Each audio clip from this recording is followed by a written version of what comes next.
Okay, it's 3:01, 3:02 now. So we'll go ahead and get started. Good afternoon. Welcome everybody to the American Rescue Plan State Fiscal Recovery Funds State Agency Working Group meeting. I think we've got our youngest member of our team on the call somewhere. Hi there. And if you're not on mute, I would encourage you to check your mute. We've got a good program today. Joy Darden's going to talk to us about state compliance supplemental, state compliance supplemental, so she can present on that. Heather Laffler's going to talk about our SFRF closeout process testing update. And then Natalie Garrett's going to talk about our performance measures update this afternoon. And then we'll have our traditional office hours with any remaining time. So without further ado, we can dive right into Joy Darden's presentation on state compliance supplement. Joy, take it away. All right. Good afternoon. Can everyone hear me? All right. So good afternoon. I'm Joy Darden. I'm the CFO at NCPRO. And so I'm going to talk about the state compliance supplements as it relates to our state fiscal recovery funds. The North Carolina Administrative Code requires state agencies to develop a state compliance supplement for state financial assistance dispersed to a non-state recipient. General Statute 159-34C also requires state agencies that provide funds to local governments and public authorities to prepare compliance supplements.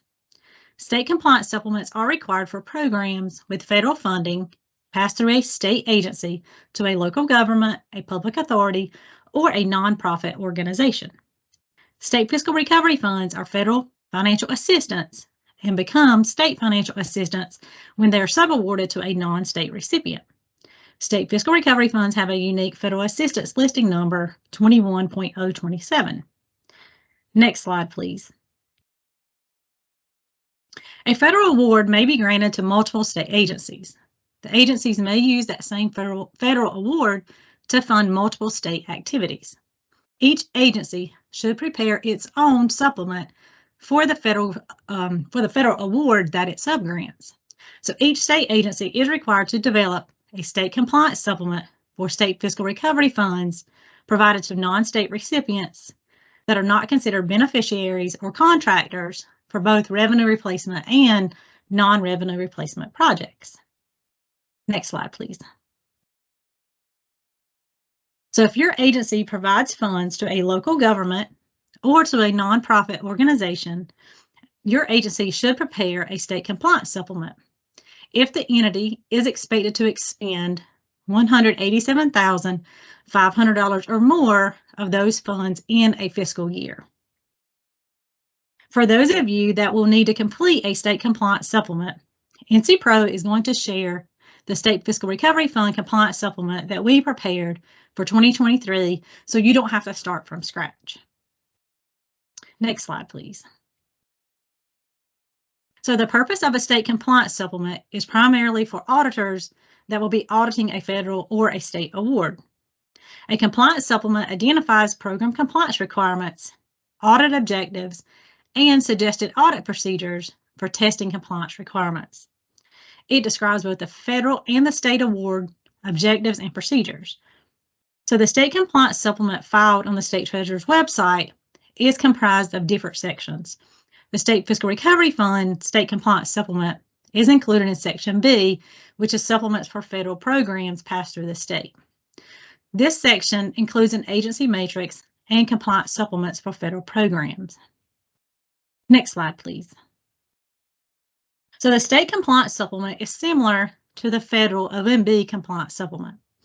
NCPRO used the 2022 OMB compliance supplement for state fiscal recovery funds as their starting point for the 2023 State Fiscal Recovery Fund state compliance supplement. The OMB compliance supplement identifies the compliance requirements that are applicable to state fiscal recovery funds. The 2023 OMB compliance supplement is not yet available on the federal website. Local government and nonprofit organization auditors will be responsible for using the 2023 OMB federal compliance supplement in addition to your agency's state supplement. The purpose of your state supplement is to narrow the scope to the requirements at the state level. So there may be certain requirements at the state level that are not required at the local level. So the state supplement would include this type of information. The state compliance supplement communicates programs, objectives, and procedures, and it identifies any differences at the local level. So for example, there could be some program objectives that are only applicable at the state level. The state compliance supplement should also communicate program requirements that are passed to the local level. Next slide, please. State compliance supplements were due to the State Treasurer's Office on March the 1st. Since some of you may not have been aware of this requirement, the Department of State Treasurer requests that you submit your state compliance supplement no later than May 1st. So this can be posted on their website in early May. So state compliance supplements, once they're completed, should be emailed to James Burke at the email address on the slide. And when submitting your state compliance supplement to the State Treasurer's Office, identify your supplement by the file name beginning with the assistance listing number 21.027-X, and the State Treasurer's Office will provide a number to your supplement that distinguishes the number from other funds, from other state fiscal recovery funds provided by other state agencies. So they'll fill in where the X is, they'll fill in a number there. Next slide, please. So since this is due in 1 month, NCPRO suggests that you begin with the 2023 State Fiscal Recovery Fund compliance supplement that we submitted to the State Treasurer's Office.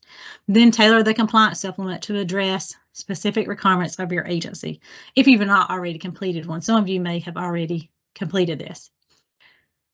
So for example, for your agency, when NCPRO completed their state compliance supplement, in the activities allowed or unallowed compliance requirement in the state compliance supplement, NCPRO included that project expenditures and activities should be aligned with the projects in the signed MOU or project contract with NCPRO.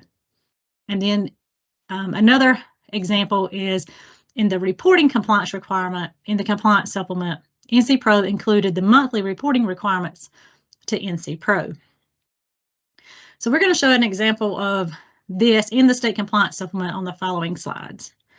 Next slide, please. So this is an excerpt from the activities allowed or unallowed compliance requirement in the State Fiscal Recovery Fund state compliance supplement. So you can see that NCPRO added the state guidance as well as including information specific to NCPRO. Next slide, please.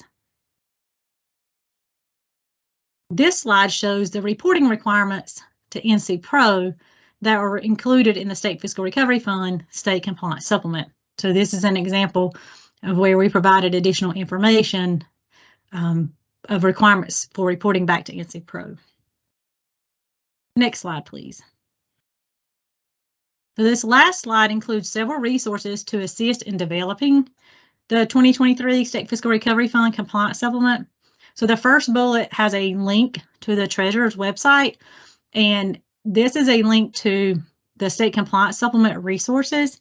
So there's a lot of different resources here at this link. The second bullet, that is a link to the 22 NCPRO State Fiscal Recovery Fund Compliance Supplement that is posted on the State Treasurer's website. The 2023 NCPRO State Fiscal Recovery Fund Compliance Supplement, it is not yet posted on the State Treasurer's website.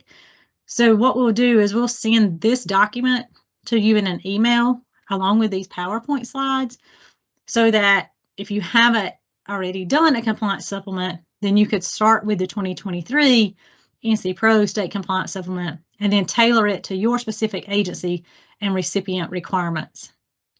The fourth bullet has a link to the 2022 Federal OMB Compliance Supplement.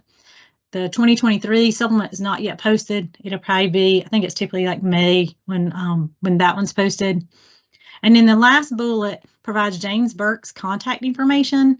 So if you have specific questions when developing your compliance supplement, you can reach out to James Burke. There's his email address as well as his phone number. So this concludes my presentation, but if you have any questions, I'll be happy to answer any questions. I have a question. Sure. The earlier slide gave I think, what is the minimal threshold for an amount that if that amount is what is provided or higher, that this compliance supplement mandate kicks in. I believe it was $187,000 something and maybe even some cents. Is that correct? Yes, it was $187,500, and that came from the state treasurer's website. Yep. Okay. So if I am not awarding an amount at that level or higher, there's no compliance supplement that's needing to be issued relative to the auditing? Yes, the way it was worded, I think, because I asked James Burke to be sure on that, and he said if they were not going to expend that much or more in a fiscal year, then you didn't have to do it. They had to expend $187,500 or more in a fiscal year for you to be required to do it. Well, that makes me happy, because the highest we have that will ever be expended in a fiscal year, as I look at our spreadsheet as prepared by our grant specialist, is 100. And this is very close, but not close enough. 185,000. So all I can say is, whew, thank goodness. Thank you. You're welcome. Hey, Joy, it's Brian Brannon with DOA. Yes. Does revenue replacement does not apply here, correct? It does apply here. So because at a state level, we're considering treating those just like subrecipients. So it applies to both non-revenue replacement and revenue replacement projects. So it applies to both. Now, if you're giving your money to a beneficiary, then no, or if you're given, or if it's considered a contractor, then no. But if they are not a beneficiary and they are not a contractor, then yes, you will have to do a state compliance supplement. Of course, you know, DOA is always doing things differently. We gave ours to contractors, as y'all probably well know, that passed it out to beneficiaries for revenue replacement. Okay, yeah, and I'm thinking that you wouldn't have to do it if you gave it to contractors and those contractors gave it to beneficiaries. But I don't know if anybody else is on the call that also would have any information, but Yes. That's the way I would take it. This is Stephanie McGarrett. That's correct, Brian. Awesome. We've had a couple of conversations with your internal auditors about contractors versus subrecipients, but I feel comfortable with the designation as we've discussed of contractor and beneficiary. Yes. Thank you, Stephanie. Thanks, Joy. You're welcome. Thank you. Any other questions?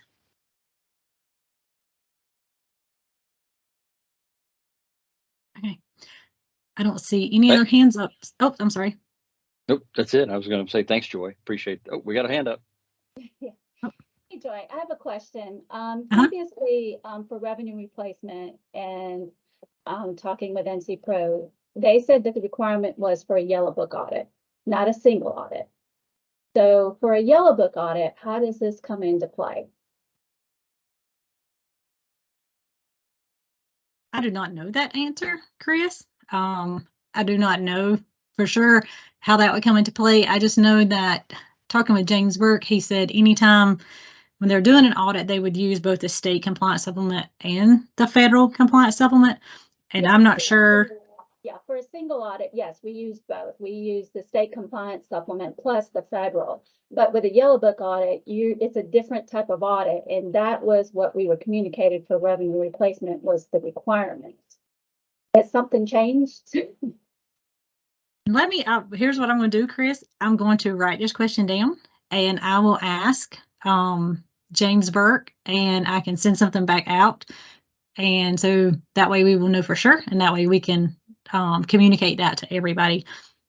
Because he did look over some of these slides and he seemed okay with that, but I will make sure because it may be something that that we didn't get. So I will ask that question. Thank you, Chris. Good question.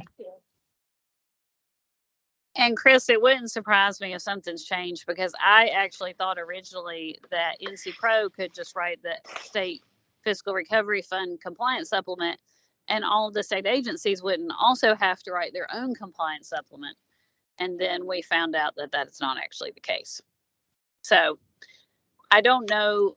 We'll have, like Joy said, for the different types of audit, we'll have to ask James Burke what the requirements are. But I do know that unfortunately, if you are over that threshold, you will have to do your own compliance supplement if you've had subrecipients. Again, we'll get some more detail about Yellow Book versus other types of audits. Yeah. Okay. Thank you. Hey, it's Heather with agriculture. I know on your slide it said nonprofits, but I went ahead and issued one for one that we do for like small meat processors because we noticed that when they had to do their Yellow Book audits, they were awful. And it was because we didn't issue a compliance supplement last time. So if anybody wants a tip, we did issue one this year for that program, even though they aren't nonprofits. Okay. Thank you, Heather.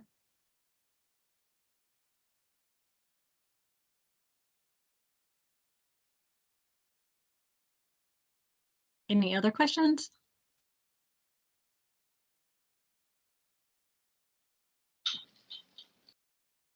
Okay, Joy, thanks so much for that Thank you. update. Any additional questions, folks, just put them in the chat and we can cover them during the office hours. So we got a closeout process update from Heather Laffler. Heather. Good afternoon to everybody. I am indeed Heather Laffler. Hopefully, maybe you remember me speaking with you a couple of weeks ago to provide the initial overview of this process. And I am very happy to say that the update is blessedly short because you probably don't want to listen to me, and blessedly short because our pilot that we have done so far has seemed to go quite well. We have received feedback and we have made some technical updates for the most part, some clarifications. As you may recall, we had at the process that I gave you an overview of, and then we have a checklist that will be provided to each agency for each project that is ready to be closed out. And when we say closed out, we mean no more conversation, no more financial exchanges, no more sending money, no more receiving money. Everything with the activities of the project are completely done, which is great. And so we have a closeout checklist that each project contact will receive. We have a balance sheet to confirm that all financial activities have been completed. And then we have a certification form, again, just to double check that all of the recipients, beneficiaries, subrecipients, everyone who received funds has used those to their full extent, or if they are not for some reason using those to their full extent, that those are documented as being returned and have already been returned. We are still working on the performance measure part of this process in this form. And, when you get to that part, we will have that ready for you. But like I said, for the most part, we were very, very appreciative that the Department of Natural and Cultural Resources went through this process in a pilot format to see how it would work for 7 projects that they had that had been completed. We realized that each and every project is probably going to have its own little quirks and nuances, and that's great. We tried to accommodate all of those in this process. But like I said, the overall update is that the feedback we received, and actually I'm going to have the actual person give you real life feedback so you can know I'm not making it up. But that it was generally positive and the process worked well enough for them. And we did receive feedback and utilize that to try to make it better. So if you have any questions, you can definitely ask those. And if there aren't any questions, I'm going to introduce Steve Bass, who was our pilot person. Very, very appreciative of his efforts, and he is going to give you his own honest opinion. I told him he could say whatever he needed to, from the Department of Natural and Cultural Resources. Thank you, Heather. We actually went through 8 projects. 3 of them are internal projects, and 5 of them were beneficiaries that are nonprofits that we sent the money to. It was a pretty straightforward process. The checklist was kind of the guide to go through the other forms. I don't know how much you guys remember about that from 2 weeks ago. There were some minor changes that Heather and I talked about that they're going to be implementing, but in general, it was pretty straightforward. Now, the projects that we have that are complete, they received all the total grant award and they spent all that money. So on one of the forms, that literally was just type in the stuff at the top for the title and the project name and then checking one box. On the balance sheet, when I needed to enter some of that data there, it literally was coming straight from that subaward attachment file that several of us have submitted during the monthly report. So it seemed to be straightforward. Again, these were simple projects that were short term, and some of them were just giving them the money and they spent it, and others were salaries and benefits. But I don't think that even when you get to more complicated projects, I don't think the actual process would be that difficult. It seems to be a straightforward process. That's all I have. That is awesome. Like I said, you don't have to take my word for it. You can hear someone who actually did it. And like I said, I really, truly appreciate Steve's being willing to go through this process initially. I do already have another department that is in the queue to pilot it on a different type of project. And if you believe that your project or projects are ready to be closed out, please communicate with your grant manager and let them know that. And we will be in touch and help you to make sure that that is the case. And then if it is, to make sure and complete that process. And that's all I have. Thank you, Heather. Any questions for Heather or Steve?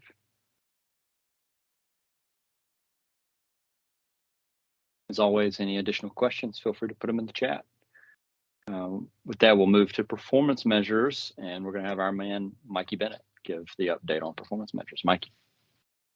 Hey, good afternoon, everyone. I'm just going to give some brief, very brief updates on some performance measures since we last talked about them. Again, for everyone who was in attendance with our Deloitte trainings, we thank you very much for your time, for attending all of those.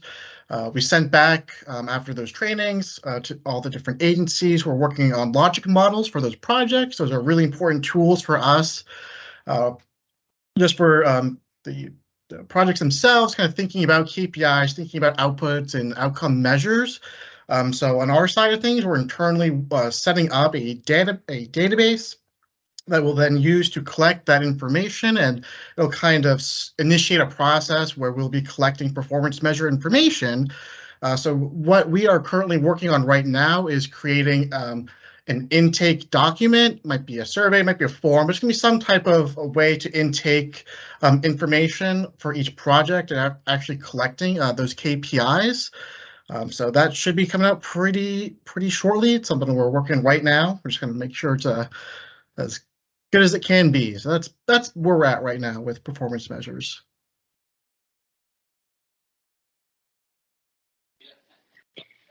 Thanks, Mikey. Any questions for Mikey on performance measures?